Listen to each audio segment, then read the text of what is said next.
अन्नदाता, अन्नदाता, मीत तुम्हारा अन्नदाता, पग पग पर है संग तुम्हारे अन्नदाता। लहू किसानों का बन के पसीना सींचता है धरती का सीना, मेहनत का तेरी हक दिलवाने, नई तकनीक नई खोज बताने। पशुधन को गुणवान बनाना, पौध सुरक्षा को सिखलाना, खेती के सब गुर समझाने, भारत का सरताज बनाने, आठों पहर है संग तुम्हारे अन्नदाता, अन्नदाता। नमस्कार, मैं हूं आपके साथ शिप्रा झा। आप सभी दर्शकों का अन्नदाता के कार्यक्रम में स्वागत करती हूं। किसान का जीवन बहुत ही मुश्किल होता है। वो अपने खेतों में लंबे समय तक काम करता है, उसका ध्यान सदैव फसल में ही लगा रहता है। वे अपनी कड़ी मेहनत की ताकत पर अपना जीवन व्यतीत करते हैं और ऐसे ही किसानों की प्रगति के लिए हम खेती बाड़ी से जुड़ी हुई बहुत सी नई लाभकारी जानकारियां हर रोज सुबह लेकर आते हैं। तो चलिए कार्यक्रम शुरू करने से पहले देखते हैं क्या है आज के अन्नदाता में। खरबूजा की खेती से होगा अधिक मुनाफा।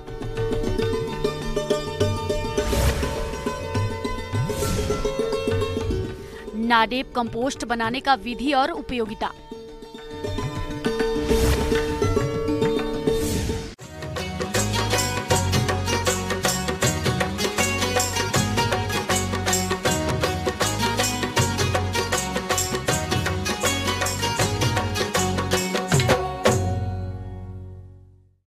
खरबूजा गर्मियों में खाया जाने वाला पसंदीदा फल है। किसानों के लिए यह फायदे की खेती है। ज्यादातर किसान खरबूजा के बीजों की सीधे बुआई फरवरी मार्च में करते हैं, जबकि कुछ किसान जनवरी में पौध तैयार करके फरवरी में पौध लगाते हैं, क्योंकि बाजार में जल्दी फल आने पर इसका दाम अच्छा मिलता है। अगर आप भी खरबूजा की खेती करना चाहते हैं तो किन किन पहलुओं पर ध्यान दें, इस पर विस्तार से बता रहे हैं कृषि विज्ञान केंद्र जिला शहडोल के कृषि विशेषज्ञ गुरप्रीत सिंह गांधी।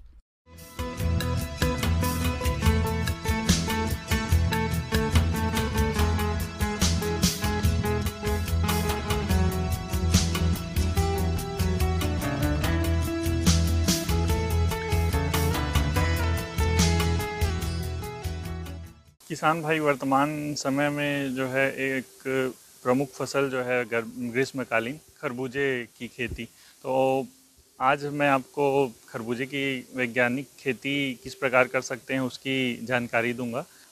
अब हम बात कर लेते हैं इसकी किस्मों की, कि इसके जो खरबूजे की फसल है उसमें कौन कौन सी किस्मों का चयन जो है कृषकों को करना चाहिए।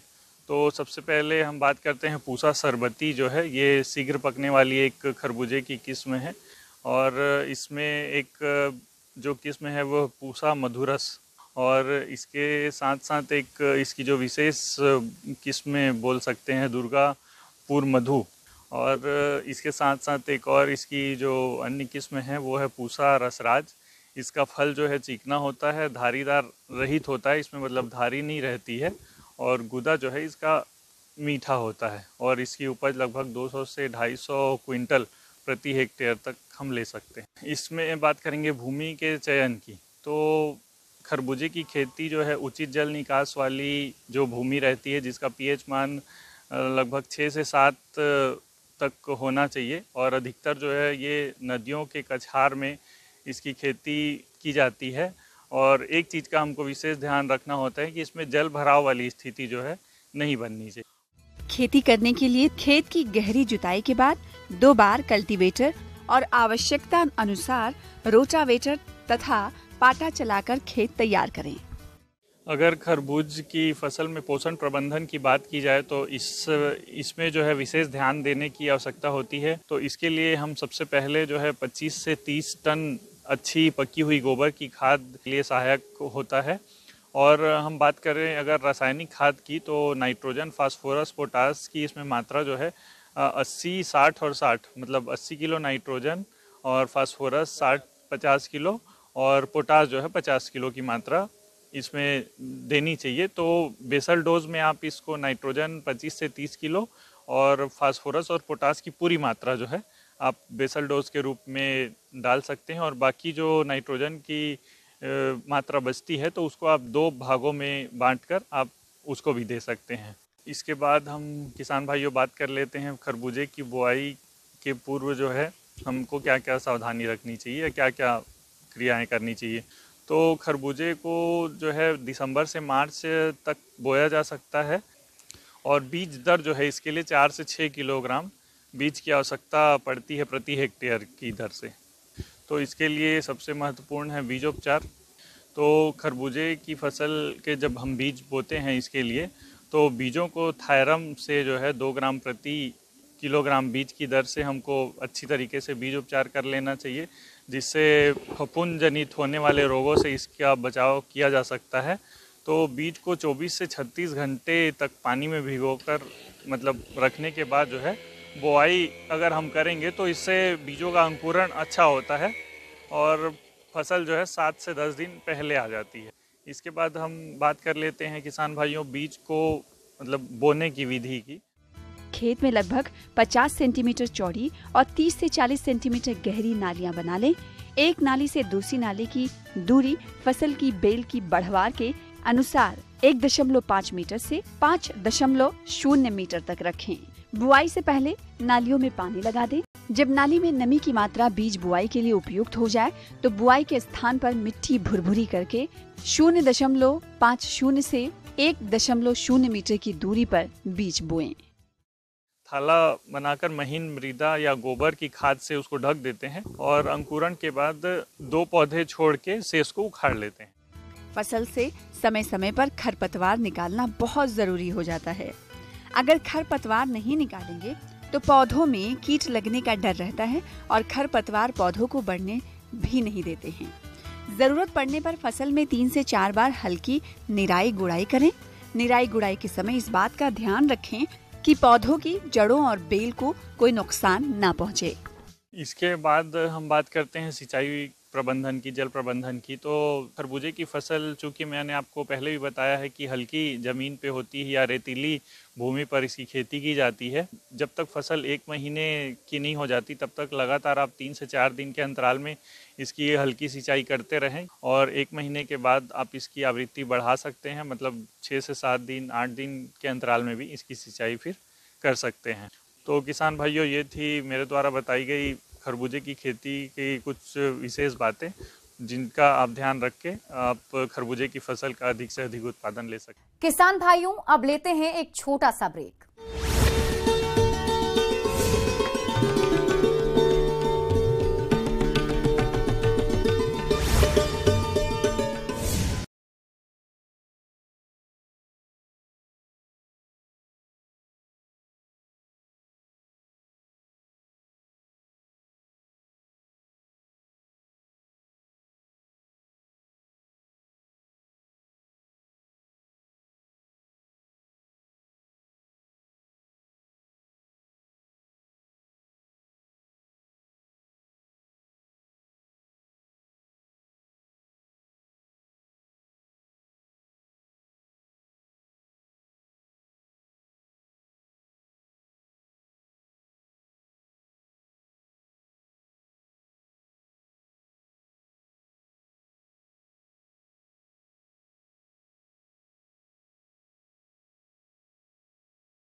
ब्रेक के बाद आप सभी दर्शकों का अन्नदाता में स्वागत है।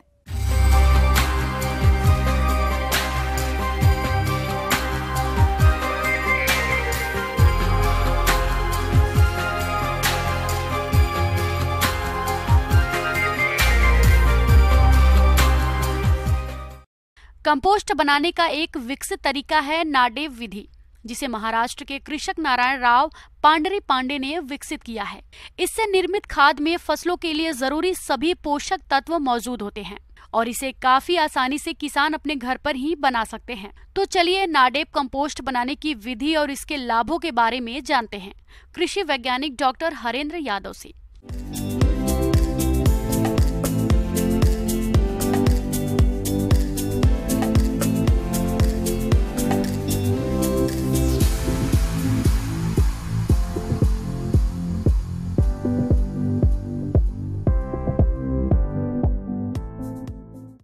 आज आप लोगों को नाडेप कंपोस्ट के बारे में चर्चा कर रहा हूं। किसान भाइयों, नाडेप कंपोस्ट की आवश्यकता क्यों? किसान भाइयों, नाडेप कंपोस्ट एक ऐसी तकनीक है जिसमें कम गोबर में अधिक खाद बनाने की ये तकनीक है। किसान भाइयों, इस तकनीक को सर्वप्रथम यावतमल डिस्ट्रिक्ट महाराष्ट्र के नाडेप काका ने इस तकनीक को प्रचलन में लाए। इस तकनीक में कम गोबर में अधिक खाद बनाने की तकनीक है। कहने का मतलब हमारे पास 100 कुंटल हमारे पास फार्म वेस्ट है, सूखा खरपतवार है, तो उसमें जो है हम 1 कुंटल गोबर की खाद से हम ये खाद तैयार करने में सक्षम है। किसान भाइयों, नाडेप कंपोस्ट और जो हम एक कह लेंगे कि अवैज्ञानिक तरीके से जो घूर गड्ढे में खाद तैयार करते हैं, दोनों में अंतर है। थोड़ा सा अंतर ये है कि ये ज़मीन के ऊपर हम इसको इस तरह के ढांचा बनाते हैं। ईंटों की सहायता से पक्का नाडेप बनाया जाता है, जिसका आकार 10 फीट लंबा, 6 फीट चौड़ा और 3 फीट ऊंचा होता है। ईंटों को जोड़ते समय इस बात का विशेष ध्यान रखें कि तीसरे, छठे और 9वें रद्दे में मधुमक्खी के छत्ते के समान 6 बाय 7 के छेद छोड़ दिए जाते हैं। किसान भाइयों, यह ढांचा बनाने के लिए आपको 2500 से 3000 का खर्चा आता है। तो इसको हम जमीन के ऊपर हम बनाते हैं, तो इसको हम बोलते हैं एरोबिक मेथड, और जो घूर गड्ढे में खाद बनाते हैं उसको बोलते हैं अनएरोबिक मेथड। तो दोनों की बैक्टीरिया जो है इसको डिकम्पोज करने की अलग अलग हैं। किसान भाइयों, हमारे फार्म पे जो है, आपके फार्म पे बहुत सारे वेस्टेज होते हैं। जैसे आपके पास फसलों का बहुत सारा वेस्टेज है, सरसों का वेस्टेज, मान लीजिए आपके पास दलहनी फसलें हैं, मटर, चना, इनका जो भूसा होता है, जो सूखा होता है, उस बहुत सारा तादाद मात्रा में होती है। तो उसको आप इस तरह के ढांचे में भर करके बहुत अच्छी खाद बना सकते हैं। इस तरह की खाद आप नाडेप कंपोस्ट बना लेंगे। भराई से पहले टाके की दीवारों को गोबर के लेप से लिपाई कर दें। इसके बाद पहली परत पर विभिन्न वनस्पति सामग्री जैसे सूखे पत्ते, डंठल, कचरा, टहनियों को 6 इंच तक भर दें। दीमक नियंत्रण के लिए नीम और पलाश की पत्तियां जरूर डालें। अब दूसरी परत में 3 से 4 किलो गोबर का घोल बनाकर वनस्पतिक सामग्री के ऊपर डाल दें। अब तीसरी परत पर 50 से 60 किलो छनी हुई मिट्टी की परत बना दें। बता दें कि 11 से 12 परतों में पूरी सामग्री भर जाएगी। इसके बाद टाके को 400 से 500 किलो मिट्टी की परत बनाकर गोबर से लिपाई कर दें। 15 से 20 दिनों बाद जब सामग्री 8 से 9 इंच सिकुड़ जाए, तब दूसरी भराई करके टाके को अच्छी तरह ढक दें। एक पक्के नाडेप टाके से साल में 3 बार खाद तैयार की जा सकती है।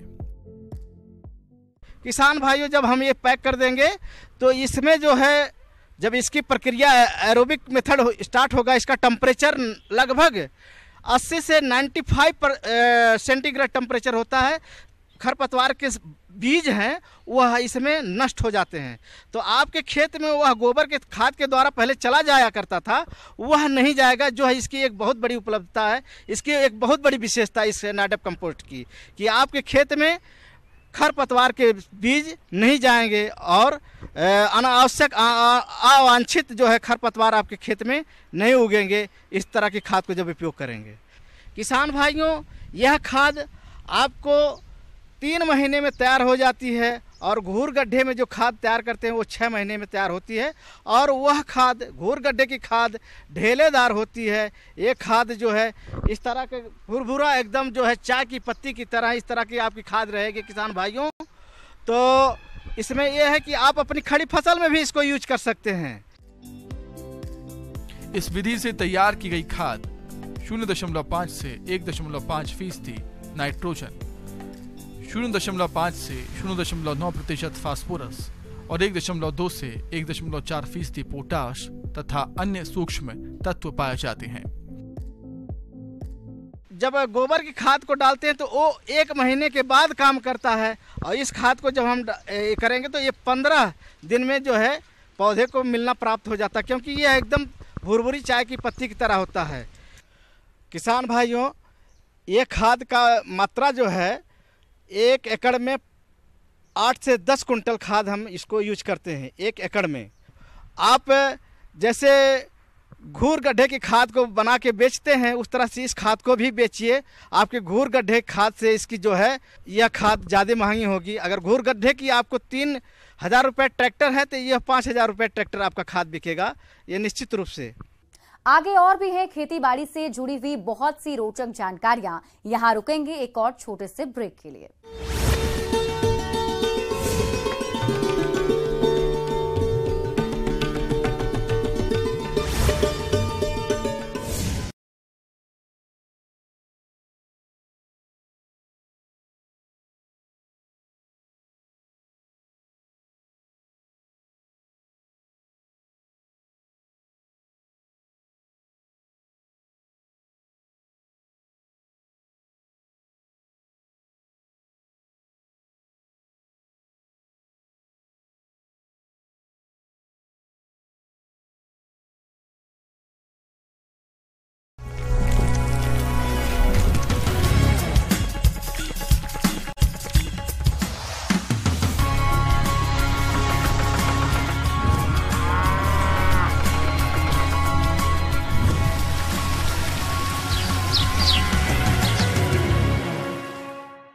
ब्रेक के बाद एक बार फिर से आप सभी दर्शकों का अन्नदाता के खास कार्यक्रम में स्वागत है।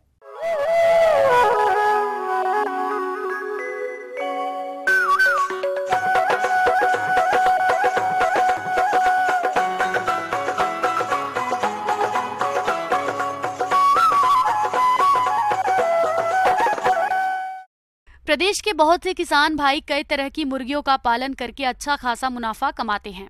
इसलिए हमारे जो किसान भाई क्रायलर मुर्गियों का पालन करना चाहते हैं तो वे इनका पालन करते समय किन किन पहलुओं पर विशेष ध्यान दें, आइए इस बारे में जानकारी लेते हैं डॉक्टर महेश दत्त से।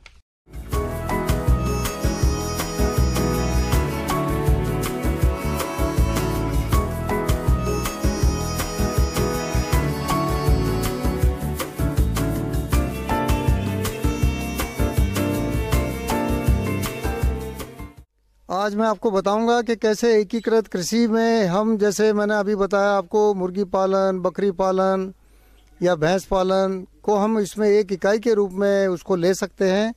इसी तरह से अगर हम घर के पिछवाड़े मुर्गी पालन, जिसको हम बैकयार्ड पोल्ट्री के नाम से जानते हैं, उसके लिए एक बहुत मशहूर नस्ल है जिसका नाम है क्रायलर। क्रायलर मुर्गे देखने में बिल्कुल देसी मुर्गों की तरह होते हैं। क्रायलर के नर मुर्गे 35 से 40 दिन में तैयार हो जाते हैं और देसी मुर्गे 80 से 90 दिन में मांस उत्पादन के लिए तैयार होते हैं। जहां तक अंडा उत्पादन की बात है तो देसी मुर्गी की तरह ही क्रायलर लगभग 5 माह बाद से अंडा उत्पादन करती हैं और इनका अंडा उत्पादन लगभग 220 तक है। क्रायलर अंडा का आकार देसी मुर्गी के अंडे के तुलना में बड़ा होता है। इस क्रायलर ब्रीड को बनाने के लिए वैज्ञानिकों ने 3-4 नस्लों को क्रॉस किया और इस क्रॉस करने के बाद में इस नस्ल के अंदर जो गुण सम्मिलित हुए, जिनका मुख्य रूप से प्रभाव देखेंगे आप इसके शरीर भार पर, इसकी शारीरिक वृद्धि पर तथा मांस की मात्रा पर। साथ ही अंडों के उत्पादन में की अगर हम बात करें तो अंडों का उत्पादन करीब करीब 220 से 230 अंडे इसके मिलते हैं, जो कि एक बहुत ही रिकॉर्ड प्रोडक्शन है। क्योंकि इसकी अगर हम आर्थिक विश्लेषण की बात करें तो प्रति अंडा इसका गर्मी के दिनों में 10 रुपये और सर्दी में 30 से 35 रुपये तक का अंडा इसका बिकता है। तो 220 से 30 अंडे अगर एक मुर्गी देती है तो ये एक बहुत ही महत्वपूर्ण रिकॉर्ड माना जाएगा, क्योंकि जो हमारे अंडा उत्पादन की जो सबसे अच्छी नस्ल है जिसका नाम है वाइट लेगोर्न, उसका एक अगर हम रिकॉर्ड उत्पादन की बात करें तो 300 या 302 अंडे या 300 तक जो अंडे हम मानते हैं, उसकी तुलना में अगर ये 220 अंडे देती है और जिसका जो बाज़ार में भाव है, यानी आप ये मान लीजिए ऑन एन एवरेज अगर 20 रुपये का अंडा हम मान कर चलते हैं तो वाइट लेगोर्न की तुलना में ये बहुत ही लाभकारी सिद्ध होगी।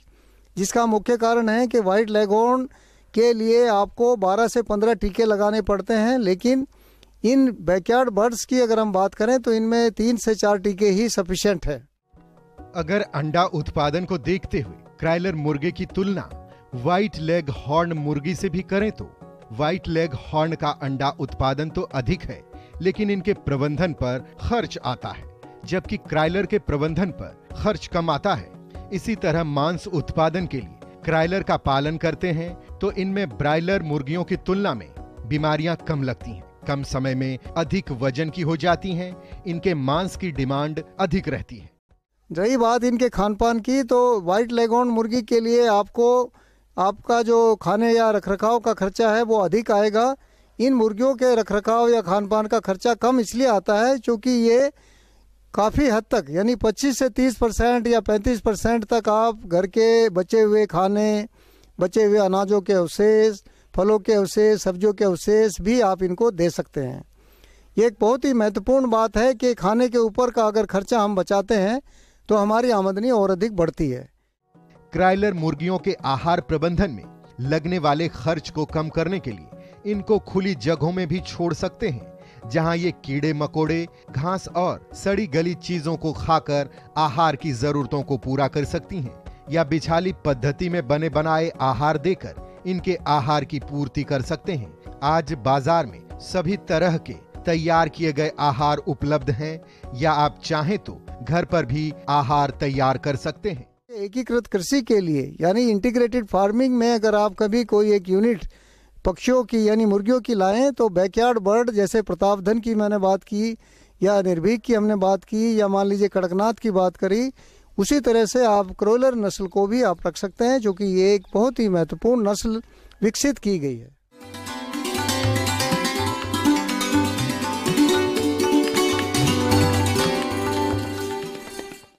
और आइए अब जानते हैं अन्नदाता निःशुल्क फोन के माध्यम से पूछे गए समस्याओं का समाधान।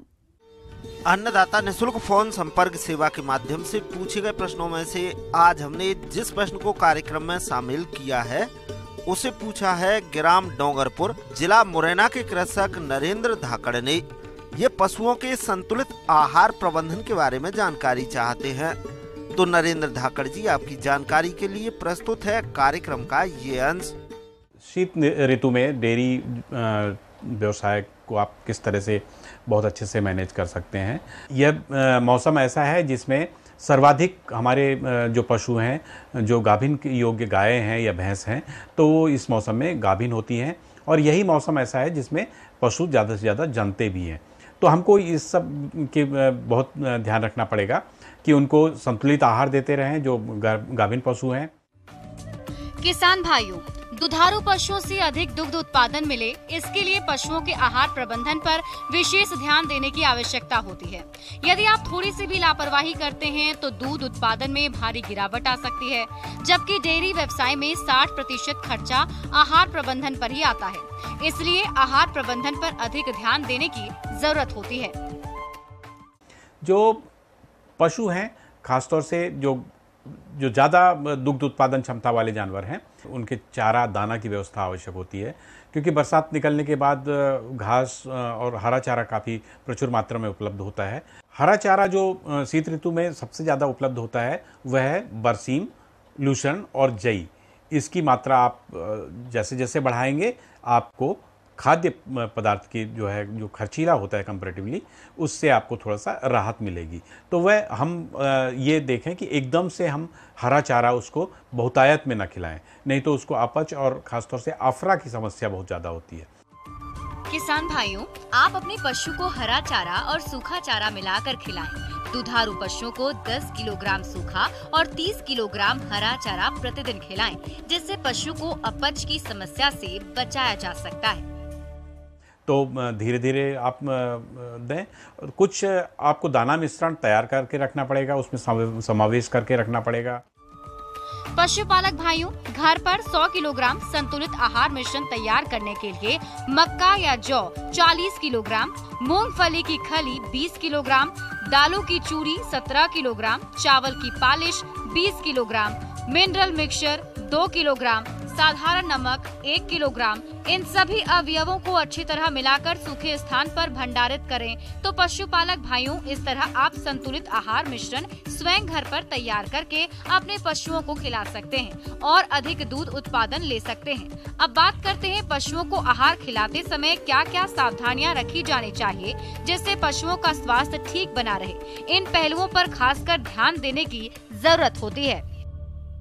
खास बात ध्यान रखें, दाना को हमेशा उसको क्रश करके दें, बारीक नहीं लेकिन क्रश करके दें। जो डंठल वाले रेशेदार वाले घास हैं, चाहे बरसीम हो, लूसर्न हो, इनको आप कट करके दें ताकि वह उसकी डाइजेस्टिबिलिटी बढ़े, पाचनशीलता बढ़ेगी, स्वादिष्ट होगा और पशु को ज़्यादा लगेगा। और साथ ही साथ इस मौसम में कुछ पैलेट फॉर्म में भी फूड आते हैं हमारे पशुओं के लिए, तो वो भी समय समय पर खिलाते रहें, तो उससे उसके जो और भी बैलेंस हो जाएगा उसका दाना और पानी। सर्दियों में पशुओं को संतुलित आहार देने से जहां पशुओं का स्वास्थ्य अच्छा रहता है, वहीं बीमारियों से भी दूर रहता है और दुग्ध उत्पादन में भी वृद्धि होती है। हरे चारे के साथ संतुलित आहार नियमित रूप से कम 1 दिन में 3 बार दिया जाना चाहिए। किसान भाइयों, 2.5 लीटर दूध देने वाली भैंस को 1 किलो आहार देते हैं।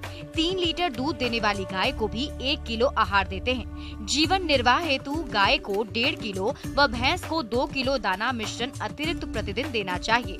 इसके साथ ही गर्भित पशु को 1 किलो दाना और 50 ग्राम कैल्शियम अतिरिक्त रोजाना देते हैं। इससे पशुओं को सर्दी से बचाव में बहुत अधिक मदद मिलती है। पशु को दाना मिश्रण खिलाते समय ये ध्यान रखें कि दाना फफूंदी रहित होना चाहिए। सर्दियों में कम पानी पिलाने से भी पशु के स्वास्थ्य और दुग्ध उत्पादन क्षमता पर प्रभाव पड़ता है। पशु विशेषज्ञों के अनुसार 24 घंटे में कम से कम 3 बार ताजा व स्वच्छ पानी पशु को अवश्य पिलाना चाहिए।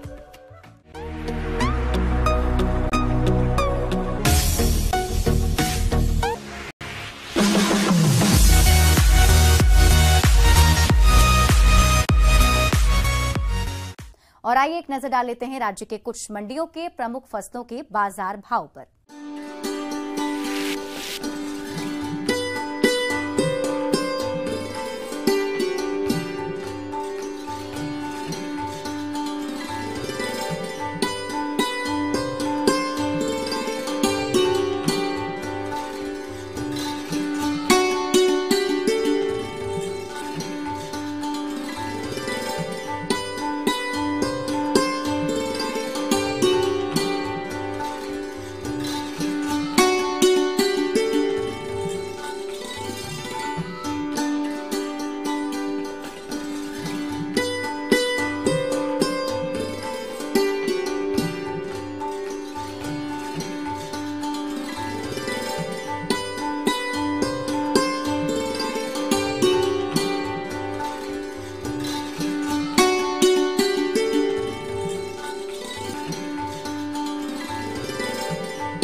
किसान भाइयों, कृषि संबंधित समस्या और सुझाव के लिए आप हमें इस पते पर संपर्क कर सकते हैं। प्रोड्यूसर अन्नदाता news 18 Madhya Pradesh Chhattisgarh, Ramoji film city Hyderabad 501512। साथ ही आप हमें ईमेल भी कर सकते हैं। हमारा ईमेल है p18annadatamp@nw18.com। इसके अतिरिक्त आप हमें निःशुल्क हेल्पलाइन नंबर 1800889216 पर सोमवार से शनिवार सुबह 10 बजे से शाम 4 बजे के बीच संपर्क कर सकते हैं। अब समय हो रहा है आपसे विदा लेने का। कल इसी वक्त फिर से होगी आपसे मुलाकात। नमस्कार।